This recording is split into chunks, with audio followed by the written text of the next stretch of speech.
உத்தரப்பிரதேசத்தில் பாஜக அரசிற்கு எதிராக இளைஞர்கள் தற்பொழுது ஆவேசமாக போராட்டத்தில் ஈடுபட்டு வருகிறார்கள். போராட்டக்காரர்களுக்கும் போலீசாருக்கும் இடையே தள்ளுமுள்ளு நிலவி வருவதால் தற்பொழுது பரபரப்பான சூழ்நிலை நிலவிக் கொண்டிருக்கிறது. இதுகுறித்தான கூடுதல் விவரங்களுடன் இணைகிறார் எமது சிறப்பு செய்தியாளர் ஜீவபாரதி.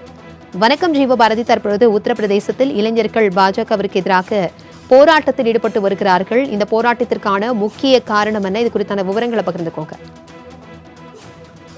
உத்தரப்பிரதேச மாநிலத்தினுடைய மாநில தேர்வு ஆணையமான உத்தரப்பிரதேசம் பப்ளிக் சர்வீஸ் கமிஷன் கடந்த நவம்பர் 5ஆம் தேதி 2 பதிவுகளுக்கான தேர்வு அறிவிச்சிருந்தாங்க. குறிப்பிட்டு ரிவ்யூ ஆஃபீஸர் மற்றும் அசிஸ்டன்ட் ரிவ்யூ ஆஃபீஸர் மற்றும் ப்ரொஃபஷனல் சிவில் சர்வீசஸ் ஆகிய இந்த தேர்வுகளுக்கான இந்த தேதிகள் அறிவிக்கப்பட்டிருந்துச்சு.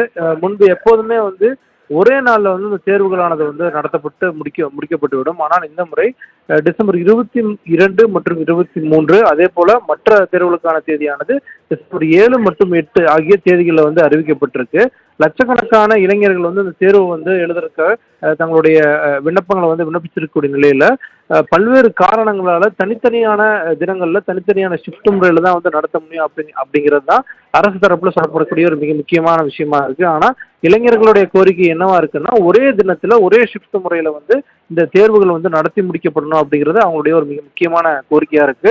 இதன் தொடர்ச்சியாக கடந்த 4 நாட்களாக இந்த போராட்டம் நடந்துட்டு வரக்கூடிய நிலையில நேற்றைய தினம் தொடர்ச்சியாக இந்த மாணவர்கள் மீது போலீசார் தடியடை நடத்தி கலைச்சிருக்காங்க. பலரையும் கைது பண்ணியிருக்காங்க. இதற்கு கடுமையான கண்டனங்கள் காங்கிரஸ் கட்சி தரப்புல இருந்தும் அதே போல சமாஜ்வாடி கட்சி தரப்புல இருந்தும் எழுந்த நிலையில மீண்டும் அந்த கைது செய்யப்பட்ட மாணவர்கள் விடுவிக்கணும் அப்படிங்கிற அந்த ஒரு மிக முக்கியமான கோரிக்கையை வலியுறுத்தி உத்தரப்பிரதேச மாநிலத்தில் இருக்கக்கூடிய பிரக்யாராஜில் இருக்கக்கூடிய அந்த உத்தரப்பிரதேச மாநிலத்தினுடைய தேர்வாணையத்தின் முன்பாக பல்லாயிரக்கணக்கான மாணவர்கள் தொடர்ச்சியா போராட்டத்தில் ஈடுபட்டு வராங்க. அங்க இருக்கக்கூடிய அந்த பேரிகார்டு எல்லாத்தையும் உடைச்சு அந்த போராட்டத்தை முன்னெடுத்துட்டு போறாங்க. பிரபாவதி, தகவல்களுக்கு நன்றி ஜீவபாரதி.